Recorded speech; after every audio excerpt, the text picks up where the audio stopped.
as missiles rain down from Iranian skies onto Israeli cities and the shadow of full-scale war looms over the Middle East with Tehran vowing retaliation, while Israel braces for the next wave of strikes that could ignite a regional apocalypse. One man's desperate attempt to prove he is still breathing has sparked a firestorm of doubt that no bunker briefing could contain. Benjamin Netanyahu, the Israeli prime minister whose survival has become the ultimate symbol of defiance amid this escalating conflict with Iran and its proxies, steps into a Jerusalem cafe called Sataf, not to strategize but to casually sip coffee and mock the very rumors claiming he is already dead. A video dropped straight onto his official account that was meant to silence whispers of assassination, but instead ignited the loudest online rebellion yet, exposing cracks in the narrative that go far beyond politics and straight into the terrifying new age of artificial deception. Rumors of Netanyahu's demise exploded across social media just days earlier as Iranian missiles lit up the night and cabinet meetings mysteriously went without him, fueling speculation from Tehran's state media to Western conspiracy circles that the man who has led Israel through endless crises had finally been taken out in the crossfire, leaving his nation leaderless at the worst possible moment when every decision could mean the difference between containment and catastrophe. Into this vacuum came the cafe clip, filmed on March 15, 2026, showing Netanyahu ordering a frothy cup, chuckling in Hebrew with a pun that roughly translates to, "They say I'm what? Dead? Nah. I'm crazy about coffee," then dramatically holding up both hands to the camera, counting 5 fingers on each one by one as if to scream proof of life to a doubting world gripped by the fear that the war had already claimed its most visible architect.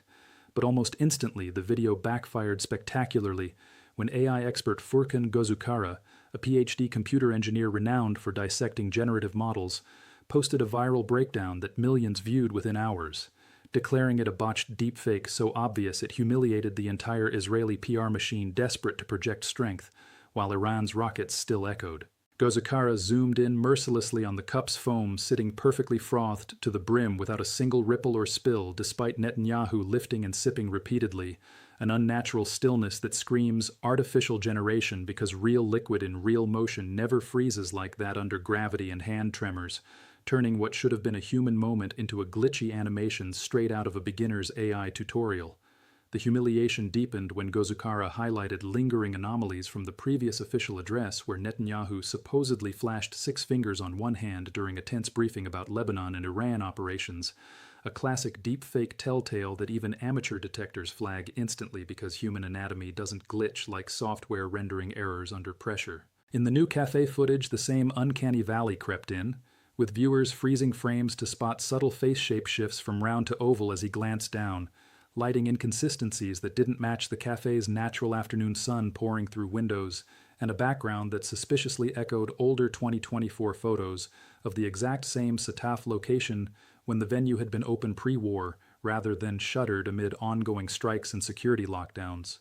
Skeptics piled on with evidence that the entire scene felt stitched together from archived clips, pointing out how the cafe itself had confirmed the visit with still photos released later, showing Netanyahu in the exact spot with staff and the signature green logo cup. Yet those images somehow failed to quell the storm because the video's motion betrayed every modern AI giveaway that tools like Google's VO3 can produce for free in minutes, allowing anyone with a laptop to fabricate a prime minister proving he's alive while the real one might be nowhere near the front lines. Replies flooded in mocking Netanyahu as left-handed in older footage but appearing ambidextrous here, or noting the venue's improbable reopening during active conflict when civilians were told to shelter, making the whole production feel less like a spontaneous proof of life and more like a scripted damage control operation rushed out before Iranian propaganda could declare victory.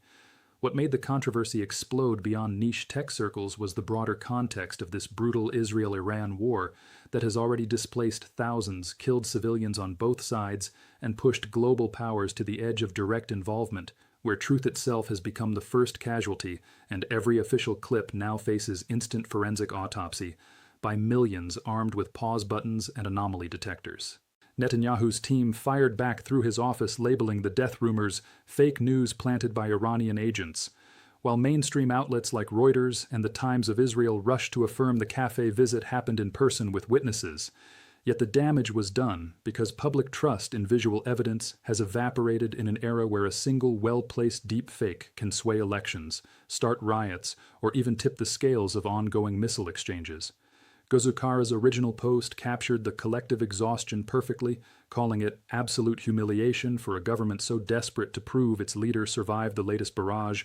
that it would release something this sloppy, complete with the froth that defies physics and fingers that multiply like bad code, turning a simple coffee run into the most dissected video of the conflict so far. Users shared side-by-side comparisons with genuine 2024 Sataf footage, revealing identical table setups and receipt dates that suggested the new clip was merely upscaled and animated over old stills, rather than shot fresh under wartime conditions, when the hills around Jerusalem were supposedly on high alert. Even advanced detection tools entered the fray, with some peer-reviewed AI analyzers claiming only a tiny percentage chance of manipulation, while others flagged unnatural eye blinks, inconsistent shadows on the coffee surface, and lip-sync delays that don't match spoken Hebrew, proving once again that in the fog of this war, the line between real footage and generated propaganda has blurred to the point where ordinary citizens now act as digital detectives. The Sataf Cafe owners themselves weighed in by posting clear photographs of Netanyahu smiling with patrons on that exact day,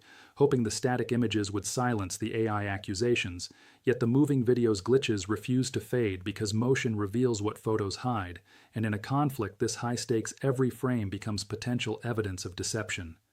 This saga underscores a terrifying new reality where artificial intelligence doesn't just assist wartime messaging, but actively risks undermining it, as free tools like VO3 and open-source Whisk models let amateurs or state actors craft convincing clips faster than fact-checkers can respond, especially when the stakes involve convincing allies that your leader is alive and directing operations against Iranian nuclear sites and Hezbollah strongholds. Netanyahu's attempt to humanize himself with a casual cafe moment, complete with the finger-counting gesture meant to bury the prior six-finger scandal once and for all, instead amplified global skepticism and handed ammunition to critics who now question every future broadcast coming out of Jerusalem, as the war grinds on with no ceasefire in sight and both sides trading threats of deeper strikes that could drag the United States and other powers into direct confrontation.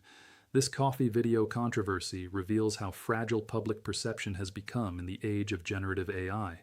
where even a confirmed in-person sighting backed by cafe staff and official timestamps struggles against viral breakdowns that spread faster than missiles. Furkan Gözükara and thousands like him have turned what was supposed to be a morale-boosting clip into a masterclass in digital literacy,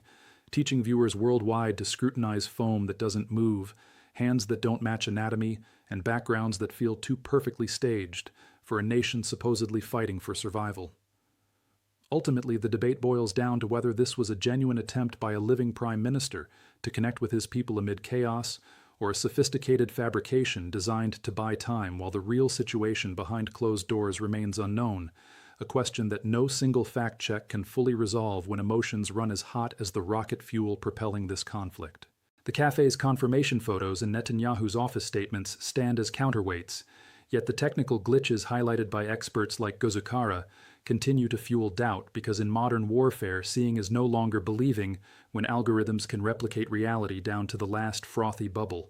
What this episode teaches us all, caught between the thunder of actual explosions in the Middle East and the silent wars waged in pixels and code, is that vigilance against deep fakes has become as crucial as any missile defense system, demanding that citizens, journalists, and governments invest in better detection before the next fabricated leader or staged victory parade fools the world into miscalculating the true balance of power. Netanyahu may indeed have sat in that Sataf Cafe sipping real coffee on March 15th, surrounded by real witnesses who later posted proof, but the video meant to reassure a nervous nation instead became a cautionary tale about how easily desperation can produce content that looks too perfect or too flawed to trust. In the end, as Israel and Iran edge closer to decisions that could reshape the entire region for generations, the true casualty of this particular skirmish isn't just credibility, but the very concept of visual truth itself, forcing every viewer to pause, zoom, and question not only this coffee cup, but every future frame emerging from the fog of war. The froth that never spilled, the fingers that sparked endless memes, and the timing that aligned too neatly with rumor peaks serve as reminders that in 2026 the battlefield has expanded into our screens, where the fight for narrative control now rivals the fight for territory, and where one botched deepfake can humiliate a superpower more effectively than any barrage of missiles ever could.